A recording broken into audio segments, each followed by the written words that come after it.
Hi everyone, I'm Arthur Dickens and this is my Rugby Legends podcast.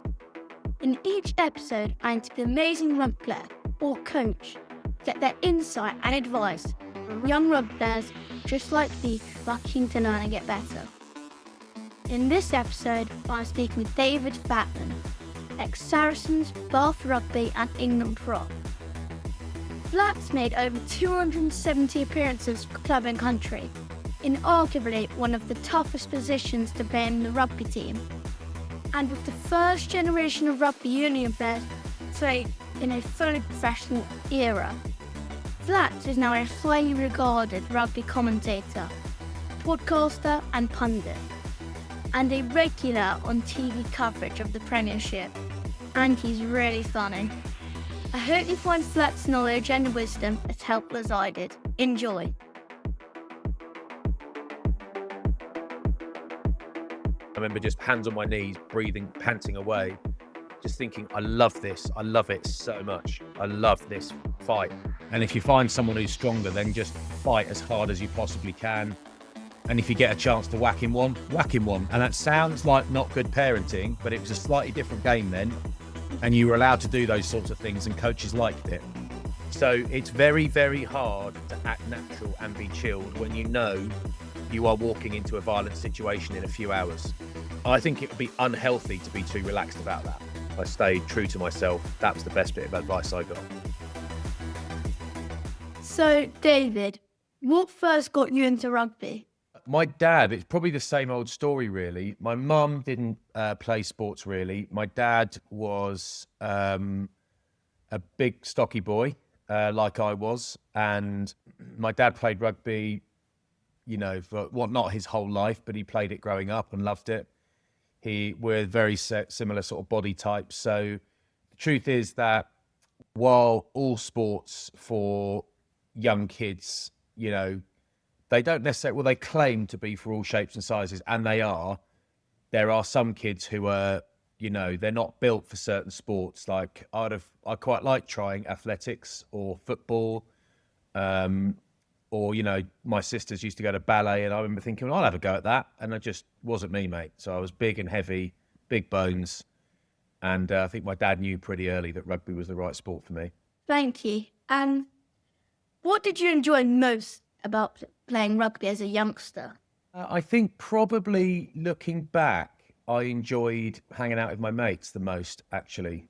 I enjoyed the social side of it. You sort of get to the club at 10 and, hot dog play or train or whatever you do in the mornings from about 10:30 onwards. But it's mucking around in the changing rooms. It's mucking around in the bath.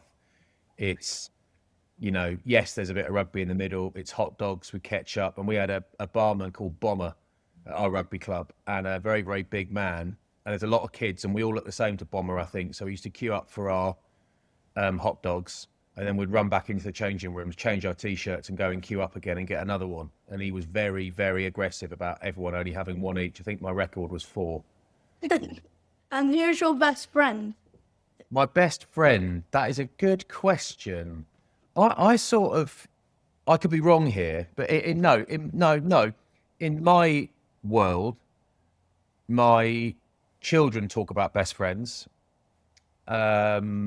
My wife will talk about her best friends, but there are 4 or 5 of them. And I probably have 4 or 5 best friends. In terms of the ones who are rugby players that, a couple of them played rugby, a couple of them didn't really. But Danny Grucock, who played for England 69 times and played for the Lions and won the World Cup and all that stuff, he would be one of my very best friends that you might have heard of, and he's worn that shirt you're wearing, but a slightly bigger version quite a lot of times. Otherwise, just a random bunch of losers, to be honest, mate. Thank you. When did you know that prop was your position? And what other positions did you try? Well, I don't know about you. How old are you, Arthur? I'm 12. Right. So when I was, by the time I was 12, I was already a prop, definitely. But when I was like 8 or 9, maybe even 10, they just had 3 of us in the scrums. They had 2 in the front row and 1 in the second row. It's just 3s. Maybe that's because we didn't have the numbers, whatever, I don't know. But I used to go behind the front two because that meant I could push them both because I was always really, really strong. So some kids, I guess have what you might call talent from an early age. I always say I didn't have much talent, and I stand by that. I was never the most talented kid by a long way. Even though I played for England a few times in the end and had a long professional career, I was never the best player in any team that I played in my opinion, even as a young kid. But I was very strong. So I was strong and I was aggressive enough to use that strength. There are lots of strong people walking around, but not all of them want to compete. Not all of them want to scrap for it, which is fine. I did, and I had the strength. So I was always going to be there, really. And I was quite slow. And if you chuck me a ball, 50-50 chance of me dropping it, mate. So there's only one place you could put me, really. Did that strength come naturally? Yeah, it did. Yeah. And it's a bit like when you say I was sort of stronger than everyone else or most other people from an early age, it sounds like you're showing off a bit, but I'm not. It's just if you're faster than other people and you win the 100 meters every year at school and you say you're faster than everyone else, you're just telling the truth. I'm not showing off. It's like showing off about being born tall or you showing off about being born with blonde hair or the fact you could sleep till midday every day. It's just a fact. So it came naturally, but what I would say is that if you want to go to a higher level, relying on something you got naturally isn't enough. You got to build on that. So looking back, I probably should have tried harder at the things I wasn't as good at. But actually what I did was started off strong and got really, really strong. So by the age of sort of 14, 15, really, I was in the gym multiple times a week, working very, very hard on becoming as strong as possible. And what were you not very good at? Running and skills, basically. So I did work on those things. I did do quite a lot of those things, but I probably did more of what I was good at. And there's different ways to think about that, mate. Like these days, people call it a super strength if you're particularly good at one thing. So really, really hammer that, do all the work on that so you get even better at that, and then no one can deal with you. Another way to look at it is you should work constantly on what you're not very good at. I sort of did both, really. You could always do more, I think, looking back, but I did try. My skills did get better. But then, I would train my backside off for a whole pre-season. Wouldn't have a summer off. I'd be mad for training and running and sprinting. I'd get back and my fitness scores would be basically the same as they were beforehand. It was like, well, I remember the fitness coach saying to me, I think you've got a limit, mate. I think you've got a limit. So, the thing is if I wanted to get better at running, it would have helped if I didn't weigh as much, but I needed to weigh a lot for my position. I was a prop in the front row. So you've got to be either big and heavy or really big and heavy. So you've got two choices. That's very interesting. Thank you. Which players inspired you growing up? And what was inspiring about them? I realise you're a young fella, so you won't know some of the guys I'm talking about, right? But this is where it gets a bit stupid, really, or a bit silly, really, because I was a prop in the scrum, and the best England prop ever is a guy called Jason Leonard, and he was playing when I was a kid, and he was still playing when I was a grown-up and a professional. So I played with him and against him, and I watched him growing up. So he was like made of wood or something. He just never got injured, and he just kept going for like 100 years. But he should be my sporting hero, and of course, I admire him hugely, and I love him as a bloke and all that. But the truth is, growing up, that wasn't the bit of the game that I enjoyed watching the most. It was people scoring tries. And my two favourite players growing up, one was called Chris Oatey, who is a winger who played for England. And I just loved him. Whenever I played rugby at school or the club, I was Chris Oatey. The key differences between us were that he was on the wing and was very fast and scored tries. I was in the front row, was very slow and scored no tries. But he was still my hero. My other hero is a guy called David Duckham, who is, sadly, he's died now. He lived to be an old man, but he became a friend of mine to a point before he passed a couple of years ago, which I'm really, I was really pleased. I was really excited about because he was a real hero growing up, but he played way before I was even born. So I had old videos of him that my dad would show me in classic matches and that sort of stuff, because we had no YouTube. We had no internet when I was your age, nothing like that. So we had old videos that you put in a video player, excuse me, and I would watch David Duckham, and the two fastest guys in the team were my heroes growing up, and then I turned out to be 20 stone and slow. So who knows? Thanks you. When did you know that you were going to make it as a professional? Well, if you ask my friends, they'd say when I was about your age. But when I was your age, the game wasn't professional, right? So it only went professional, and it became something you could do as a job when I was 15. So I was still at school. So up until that point, what people talked about was, I'm going to play for England. I want to play for England. It wasn't, I want to be pro. I want this to be my job. I want a contract. It was always, I'm going to have a career and play for England. So it used to be the other way around. But then I was 15 and the game turned pro. So by the time I finished school, people were talking about getting contracts and all that. And when did I know? I don't want to say I don't know, because that doesn't really give you an answer, but I don't really know. All I know is that there were kids in my school team who were better than me, and that the professional clubs, the Premiership clubs, were starting to come and look at them when we were playing big games.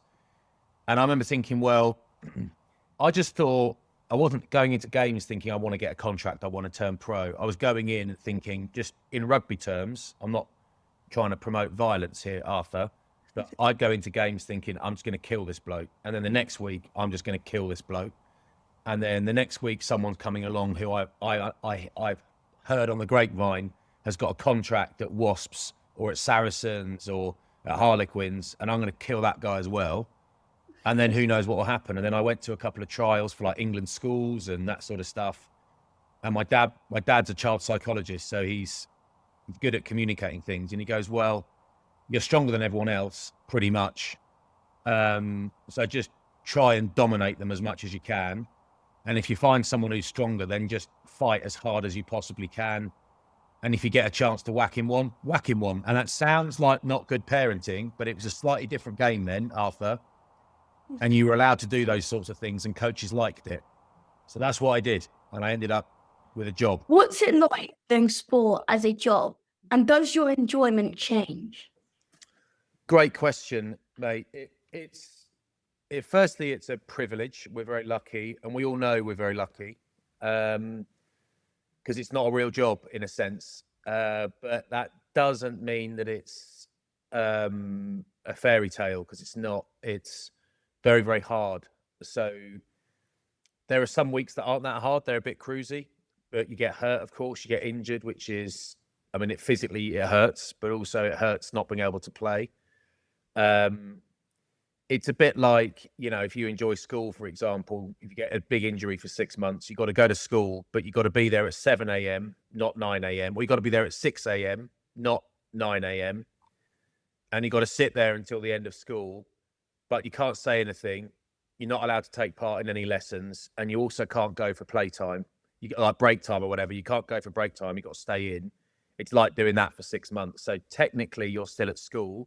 Technically, we're still pro rugby players, but actually, it's incredibly dull being injured. I found being a pro rugby player great fun. I found it hard, physically hard, because I got injured quite a lot, but it was fantastic. I mean, does your enjoyment change? The truth is, mate, I don't know, because I never played adult rugby as an amateur. I played schoolboy rugby. I played it purely for fun at your age. And then by about sort of 15, 16, I was still really enjoying it, but it got a bit serious. And I wanted to go out there to, dominate every single game I played in. And I was no longer chucking a ball around with my friends. I was going out there to, try and have a big impact on a game in my own little way. So I guess enjoyment is still there, and you enjoy the great moments, of course. But when you lose a game with your mates, it's annoying. But I found that I was over it by the time lunch was put on the table. When you're a pro, it's not like that. You can't just be over it. You have to review it and talk about it and try and fix it. And you sort of have to live in the moment of defeat for days afterwards, to a point. So the enjoyment changes. You're accomplishing more. So you're not just turning up with no sleep after a big night out, chucking a ball around with your mates, which a lot of people do. And I sort of weirdly envied them that a little bit during my pro career, because that's just, you're only doing it for fun. You only play rugby, mate, for fun. We did it to pay for our houses and to pay for our cars and to pay for our holidays and to pay for, eventually, to pay for our children's food. So when you lose, you're not meant to say this because people who aren't professional think you sound arrogant or whatever, but I do think it's true and I stand by it. It just matters more when you lose, when it's your job. It matters more than when it's not your job. You might still be devastated and hurt when you lose a game as an amateur, but the worst thing that can possibly happen, aside from getting injured, is that you don't get picked in the team next week. Well, that hurts your ego, it upsets you, but there's no risk of you not being able to pay your mortgage to live in your house and pay your electricity bills because you didn't play very well last Saturday. That is the risk for us. So it's all that, I guess in life terms, there's a lot more on the line. So it changes enjoyment, pure enjoyment, to, yes, enjoyment, but a lot of pressure that goes with it. And I don't think people always talk about that enough, because when you're a pro sports person, you're living the dream. And we were living the dream, and we had a great time, and we got paid to play sport. And for me, it wasn't about that. I got paid to work out in the gym and hang out with my mates. Like, I'd have would have done the sport bit anyway. The games are the best bit, but I got paid to hang out with my buddies during the week. And guess what, lads? We've got Wednesdays off every week for 15 years. So why don't we have a lie-in, meet for brekkie, and then why don't we have a coffee and then go out for lunch and then go to the cinema and then just go to Nando's as well? Yeah, let's just do that. And then, so we got paid to live like that. So it was a massive privilege, loved it, but there's a lot of focus and pressure in there as well. And I think it's a good idea for ex-professionals, if they feel like me, to make sure that young people like you don't think it's just this cruisy fairy tale, because it's actually quite tough in some ways. When you said you had a day off on Wednesday and had lunch, what was your favourite spot to have lunch? Well, now I think Nando's is still popular, but Nando's was sort of newish when I was playing, so we hammered Nando's, mate. We used to do a lot of Wagamamas, but I got food poisoning from their tempura prawns, and it took me a few years to get over that, if you want the truth. Scaredy cat when it comes to food poisoning. Don't like it. Don't like being sick. No one likes being sick, but some people really don't like it, and I really don't like it. So I avoided that. We used to do so we'd go out, say we were shopping for our, weekly shop or whatever. We'd go to a supermarket, and some of the supermarkets, they probably still have them, had rotisserie chickens going that you could just buy a whole chicken. So we would go into this, we had a place called the Riverside Cafe in Bath, where we all met for breakfast on every day off. Every Sunday after a game, there would be between 10 and 30 of us in this cafe. We loved it. And there was a chef there called Jo, who used to give the big boys extras, and she would stick a little bit of, you'd move your sausages and bacon, and there'd be a little steak underneath it, and it wasn't on your bill. But she took care of us. And I recently found out she is now the chef at the tennis club at the top of the road from where I live. And I didn't know that. So I'm now joining the tennis club just for the lunches, mate. Don't even got a tennis racket. So we'd do that, and then we'd go shopping for our weekly shop. But we would get a rotisserie chicken, and we would sort of eat that between meals. So a whole chicken we would just eat. So we might go for lunch, so we might go for a Nando's, or we might go for a Waggy's or whatever. And then we'd go shopping, and we'd sit at home in the afternoon and eat a whole chicken just with our hands while we watch the box set or something, or watch movies. And then wash our hands and make dinner. So we put a lot of food away, mate. A lot of food. That's very interesting. Thank you. You strike me as being funny and laid back. How did you prepare for the confrontation of playing a rugby? How did you prepare for confirmation at church? No. Thing is, mate, I'm not that laid back. I'm laid back in certain situations. I think, if you came to barbecue at my house tonight, you think I was laid back, right? But I'm not laid back in every situation, and people that don't know me really, really well wouldn't know that. So there are certain things that I've got quite a low stress threshold in some scenarios. So my wife wouldn't describe me as laid back. She would describe me, I think, as funny a lot of the time, but also I need managing a little bit. So there are certain things that I'm just don't do, can't do, and there's no real compromise on that. And it's more, actually, this is not what this podcast is for, but it's more about ADHD than it is just me being lazy or rude. But for example, if I've got a game, on a Saturday and I'm playing for Bath on the Saturday against whoever, Leicester, and there was a point where my mother-in-law and father-in-law, they would come to all the games. Lots of my family would come to games, and in the end, they were like, well, we're getting to Bath. They lived in London. We're getting to Bath really early, so we don't no point in us just hanging around. We want to beat the traffic for the game. So we'll just come to yours at about 10, 11 in the morning, and then that'll be fine. So they came about 3 times, and I said to my wife, they can't come here anymore on game days. They need to not be here. Because they walk in like it's a normal day, and they want to, hi, David, how are you? And yeah, and I'm thinking, don't talk. I don't want to talk to you. It's not. I love them. I wasn't being horrible. Don't want to talk. I can't talk to you now. And then it was, by the end of my career, we had a young baby, and it was, I reckon you could just pop no, I'm not doing anything. As soon as I get home, I will do everything you want. Please do not ask me to do anything on the day of a game. Anything. I mean, it wasn't that I didn't want to help. It's that I could not be distracted. So if someone said, could you grab the baby some milk? I'd have to have a word with myself and say, just get some milk. Because I was so tense at that point that somebody asking me to do something that was nothing to do with the game I had to play was like the biggest insult you can imagine. It was like, could you run a marathon before kickoff? It was what it felt like. So in the end, my parents-in-law were coming, and I would leave the house at like 9:30 with a 3 or 4 o'clock kickoff. And I would sit on my own at the club. I'd go on my own. The club wasn't even open yet. And I would sit in my car for hours just to be on my own because I didn't want to have to talk to them. But in the end, I said, this is unsustainable. They can't come anymore. So they found it all very strange, but that wasn't my problem at that point. I just had to focus. So I'm not always completely laid back. And also, like, I'm not some tough guy that walks around having fights in pubs or being horrible to people. I'm not aggressive in real life, but I had no problem in a game getting stuck in. And I was up for the confrontation. I was up for that. So I sort of relished that to a point. And some of them you don't win, mate. That's the point. As a young kid, I was used to winning every confrontation. I was used to, the strongest kid on the circuit in, my age and my position, all that sort of stuff. You get to the pro leagues with the big boys and you lose out sometimes and you get beaten up sometimes and you've got to deal with it. And I found that hard to deal with, but it made me want to come back again. So getting up for it, not a problem. Being laid back, not a problem.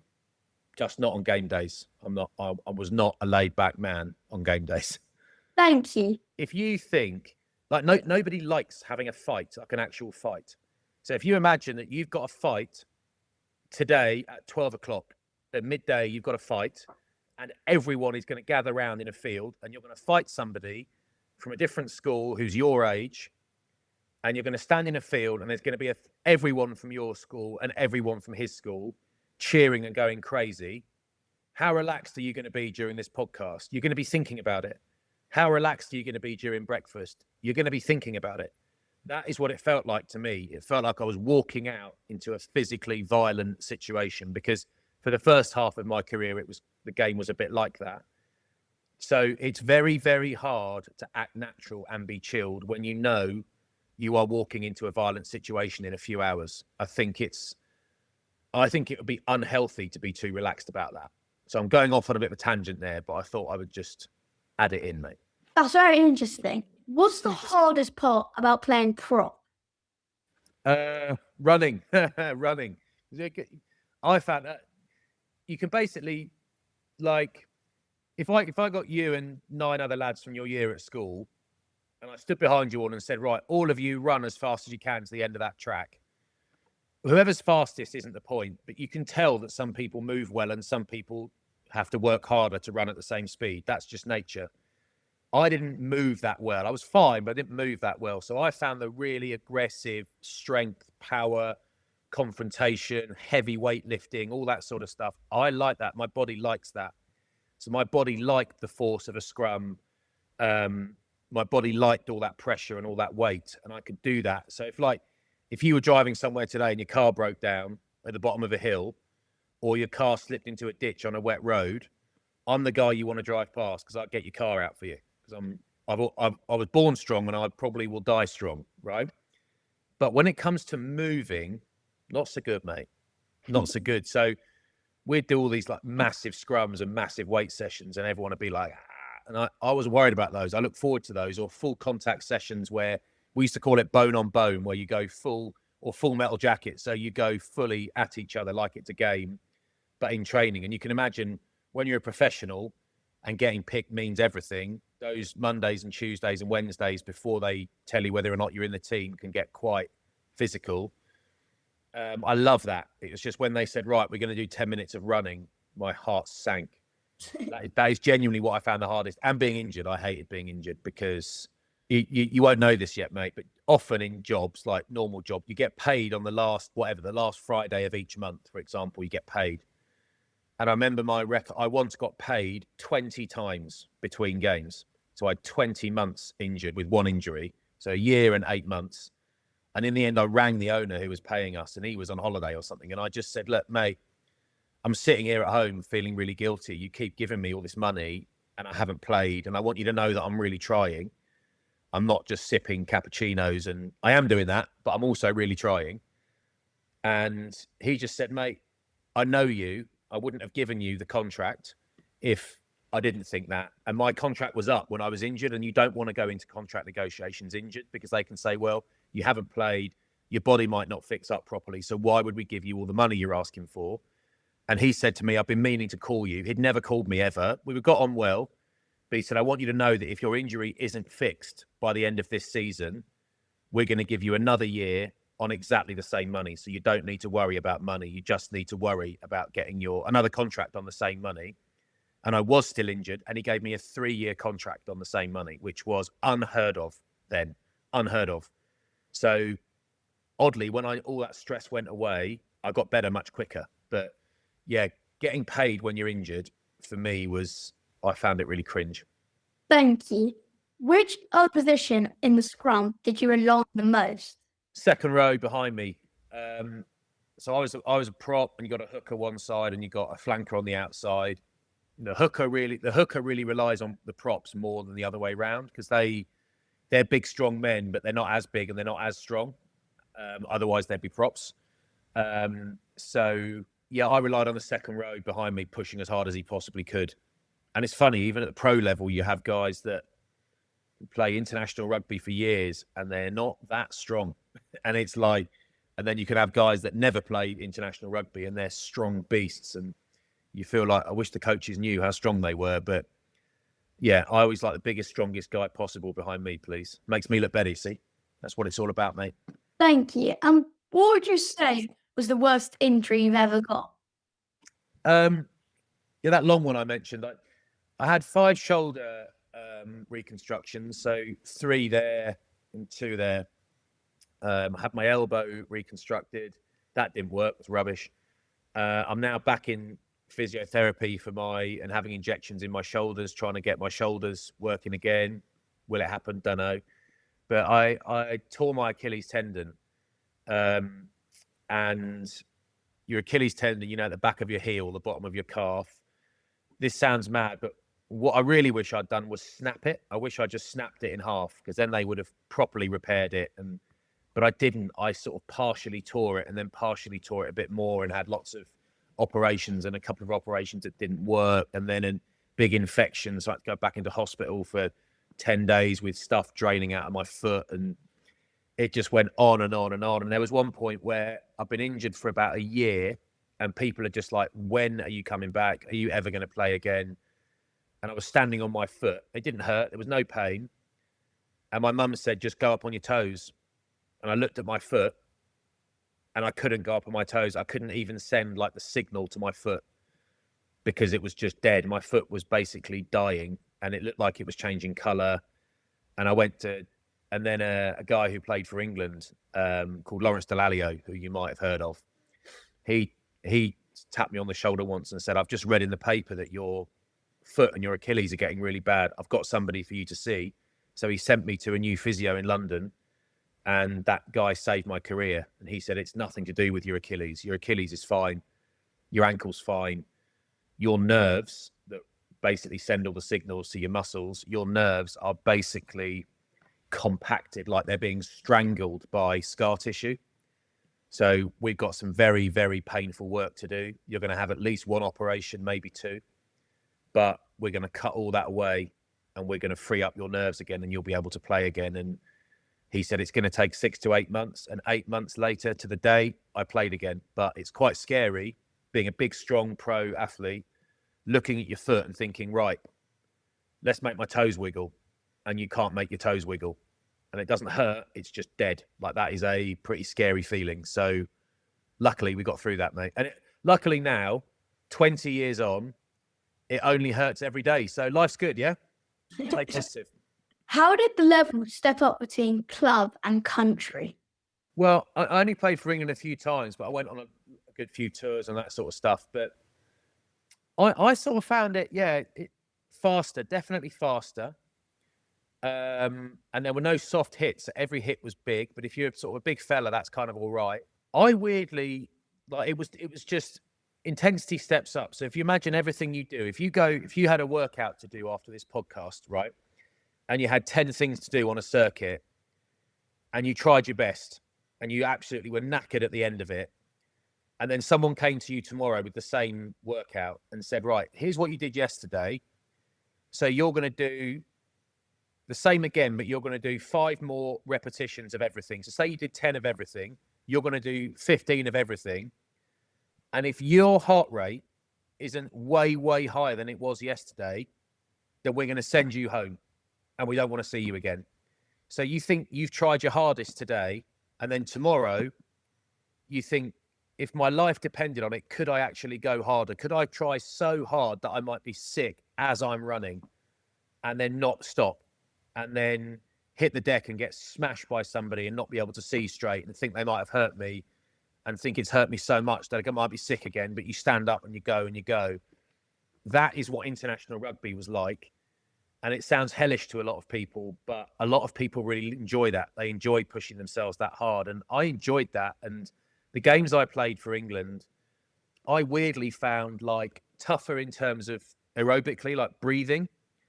But I weirdly found it kind of easier to get into a groove, because when you're a pro, all the players around you are excellent. When you're an international pro, all the players around you are amazing. So you only ever have to do your job. You've only got to concentrate on what you've got to do. You hardly ever have to cover anybody else.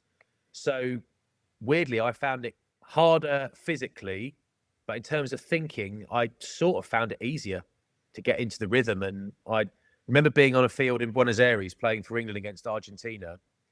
And I never thought like this on the field. And we were playing against this massive team.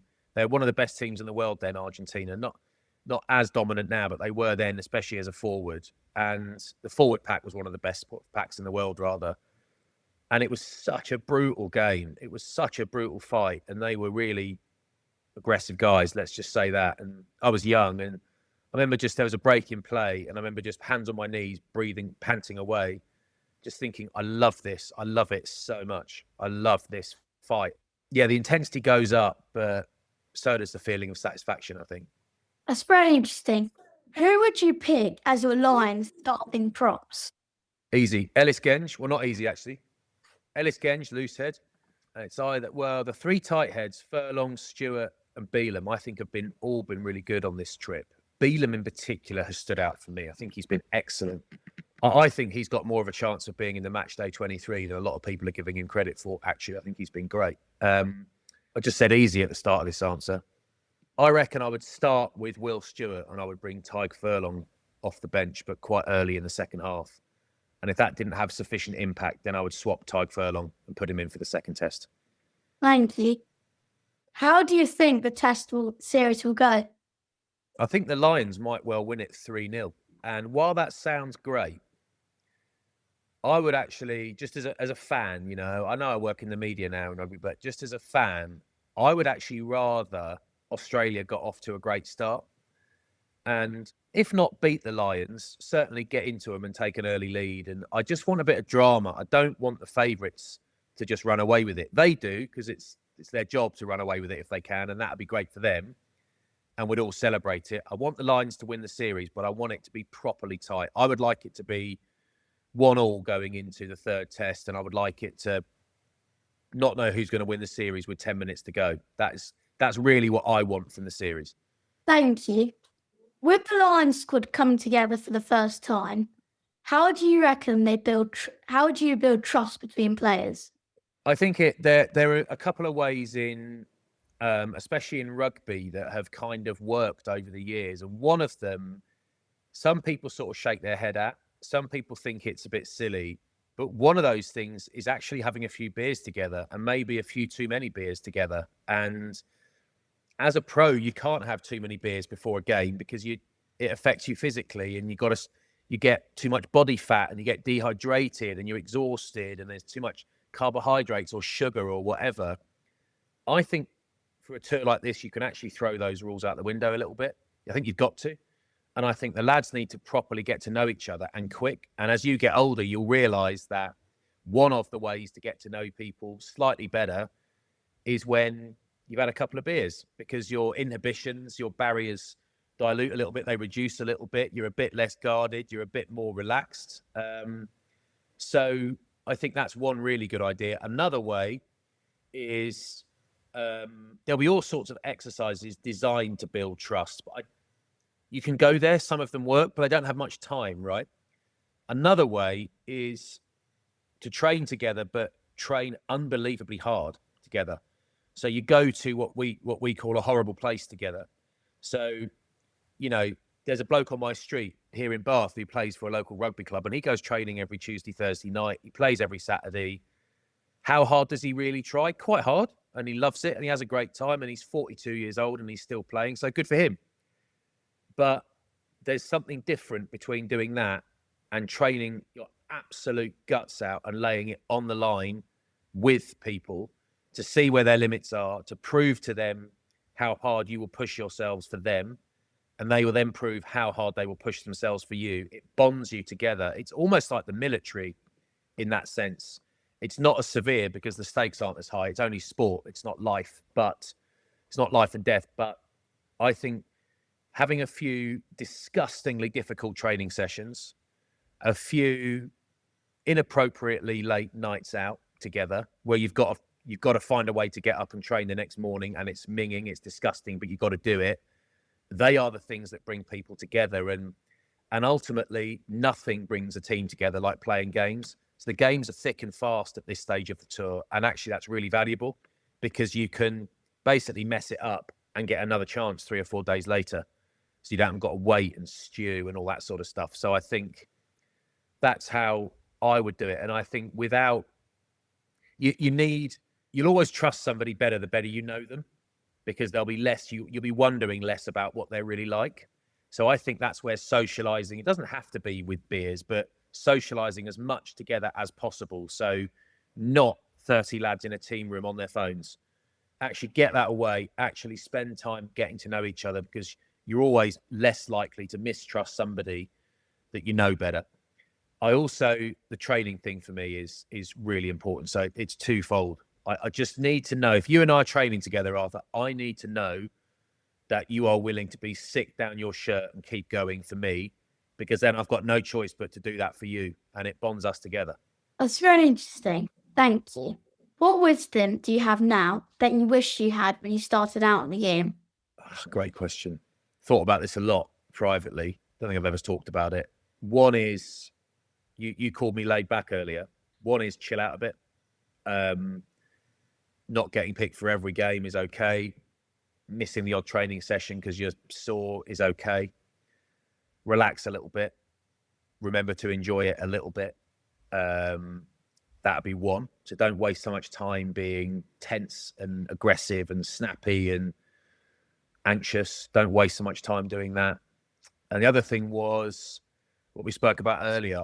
My thing when I played was my physical strength. And there's stronger guys around. There's always somebody stronger, but I was a strong guy and I really majored on that. So I spent loads of time in the gym lifting really heavy weights. And I wish I'd done less of that because I would have been strong enough anyway, just doing the normal sessions like everyone else. I would have been strong enough.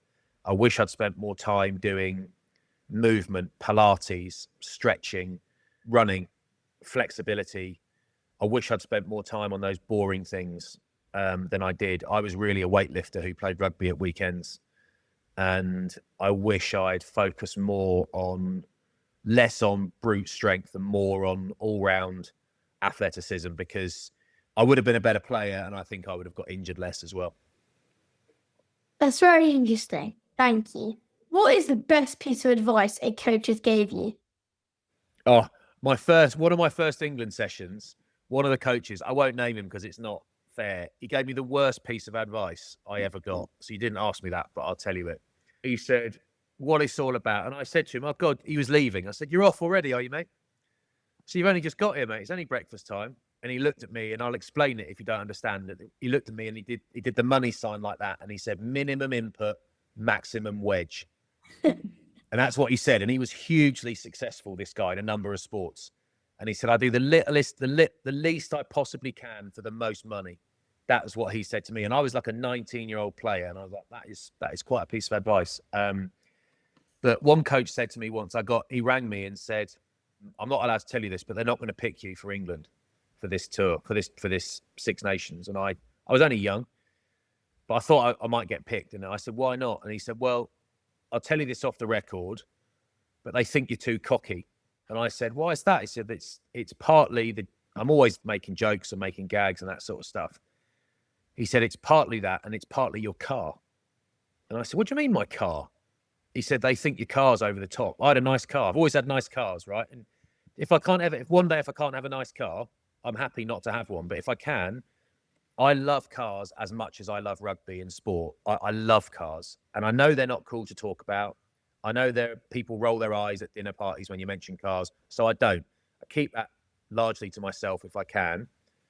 But when I had enough money, I bought a flat to live in London. And then when I had enough money after that, I bought a car that I loved, and it made every day of my life more enjoyable. And I still have a nice car, and I still can't wait to drive it every single day of my life. So I'm a proper car nut enthusiast, petrol head, Kino, whatever. And I said, what's my car got to do with it? And he said two things. They think you're too cocky, and they think you're a show off with your car. And he goes, I know you're not. I know you better than that. I've known this guy since I was younger. He said, there's a difference between telling jokes and having fun, enjoying the social side of it, and not trying hard enough. You try your guts out. So they'd put heart rate stats on the wall. Maybe I was just really fat and heavy, so my heart rate was always high, but I was always near the top. I was always trying my guts out all the time, like everyone else. But I always tried really, really hard. So for them to say that I was cocky and thought I was better than I was, apart from anything else, it just wasn't true. And I thought, no, when training stops, I like to have a laugh. I'm not super serious and walking around with my notebook looking like I'm going to start crying all day. I'm a pro rugby player hanging out with my mates between sessions. I'm going to enjoy myself. So he said to me, don't ever stop being yourself. And I know that you've got a nice car because you love cars. So my response to it would be, get a better car and tell them where to go. So they weren't his exact words, but I'm not going to swear on this podcast. And he said, what would you rather? He said, what would you rather do? Get a few more England caps and sacrifice being who you really are, or be true to yourself and let them know where they can go and don't lose any sleep over them. And he was right. And I stayed being myself. Things went absolutely fine for me. I never compromised that. I've never bought a nice car or anything to show off to anybody. You know, I'm confident. I'm confident socially. I don't mind being a voice in a room. I don't mind that stuff, but it's not to show off. I've never done these things to show off to other people. I've never had a laugh in public and maybe been a bit of a joker to show off to people. I've done it because I love laughing and I love cars. So when they picked me, I still loved cars and I still love laughing. And when they didn't pick me, I still love cars and I still love laughing. And I'm very glad that I never pretended to be something I wasn't in a high pressure environment. I stayed true to myself. That was the best bit of advice I got. That's very helpful. Thank you. What do you miss most about playing rugby? Oh, I'll tell you two things.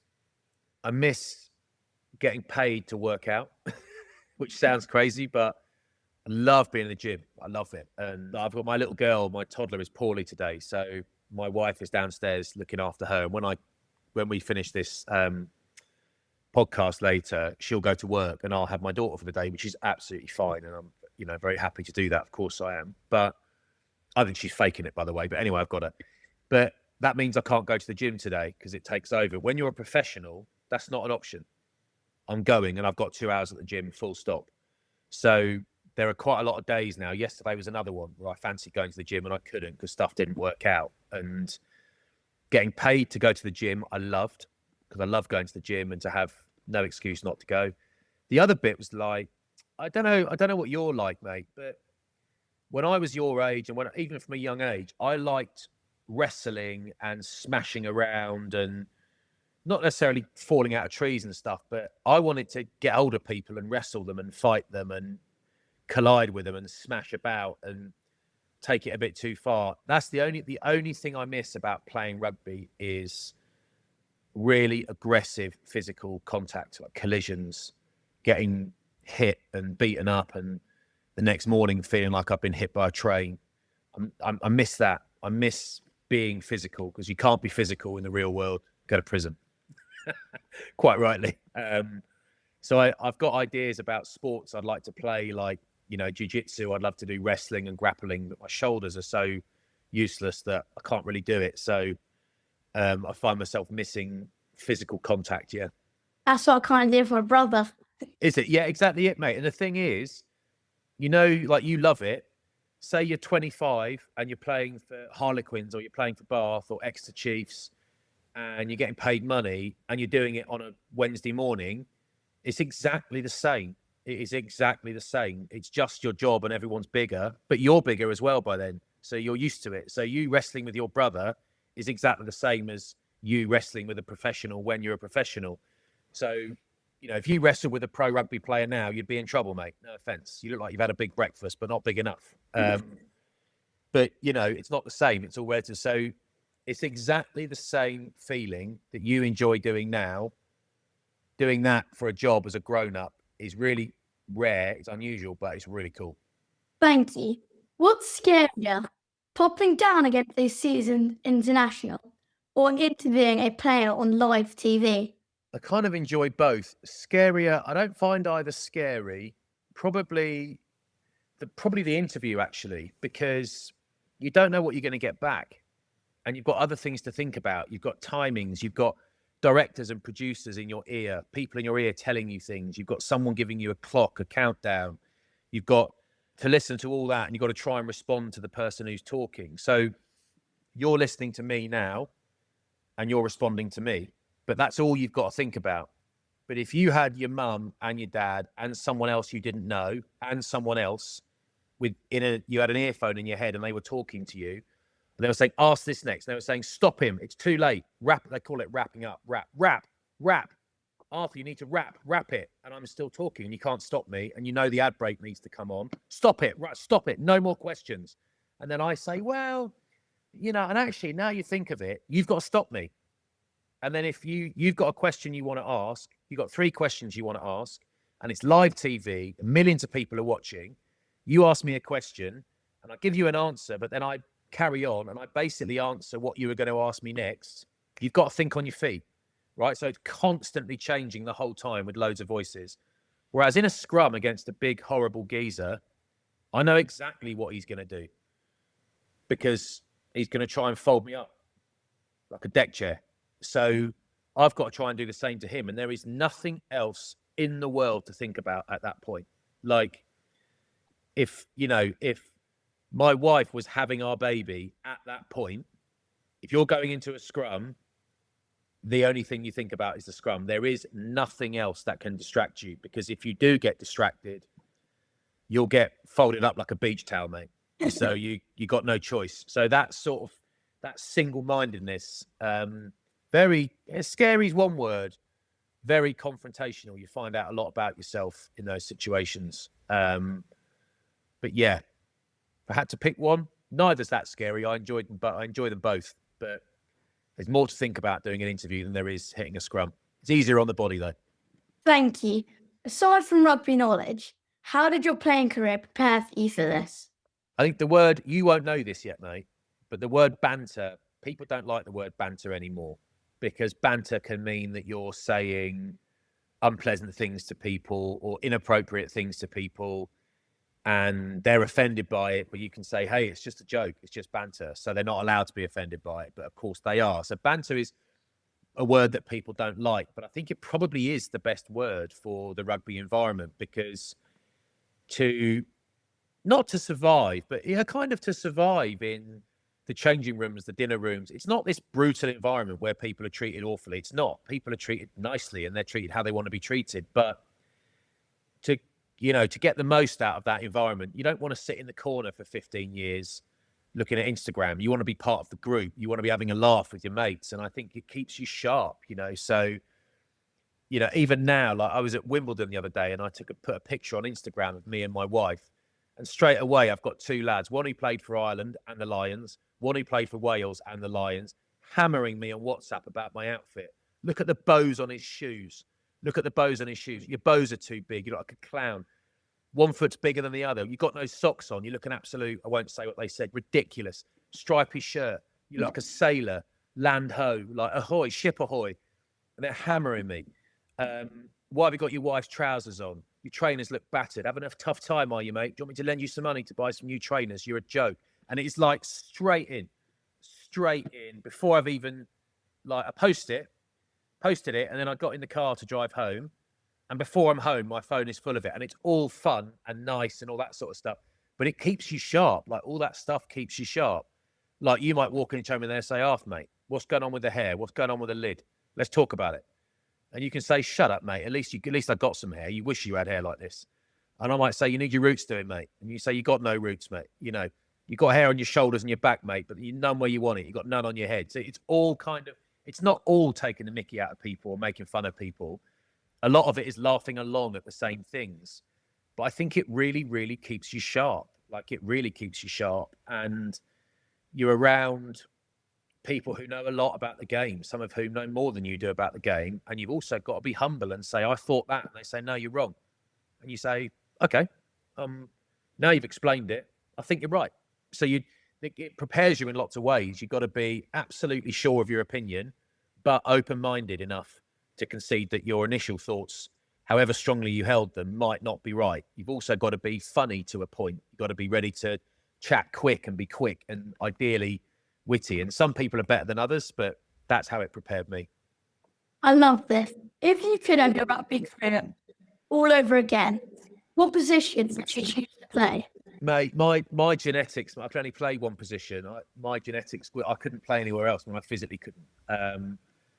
But if I could change my genetics, I'd probably play fly half, like not for the glory, but I quite like the idea of making loads of decisions on the run and having to think quickly and think more deeply about the game, and not be like, as a 20-stone prop, your heart rate's at like 180 plus for almost the whole game. So there is time to think, but there isn't. You can't think as clearly about where the game's going, I think, in those positions, because you're just exhausted most of the time. You're battling for oxygen, and that's great.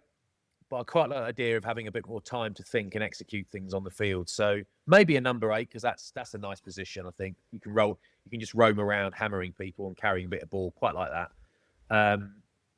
But yeah, maybe 10 actually, I reckon. Yeah. That's my position, actually. Is it? Oh, you can tell, mate. You're a director. You can tell. You're a bossy geezer. Tell them where they got to be. All I'd say to you, mate, is you're a good-looking lad. You still got all your teeth. Stay at fly half, mate. You move any further forward, the looks go. You end up like this, mate. You got to be very careful, okay? I just want to say thank you so much for being on my podcast. I really appreciate you taking your time. Quick question. Who of your rugby mates would you recommend to be on my podcast? And could you contact us to them? Yeah, I was actually going to say, can I put you in touch with anybody? Yes, I can think of a few that I would recommend. I'm trying to think of someone who's not a meathead. Trying to think of someone who might be funny.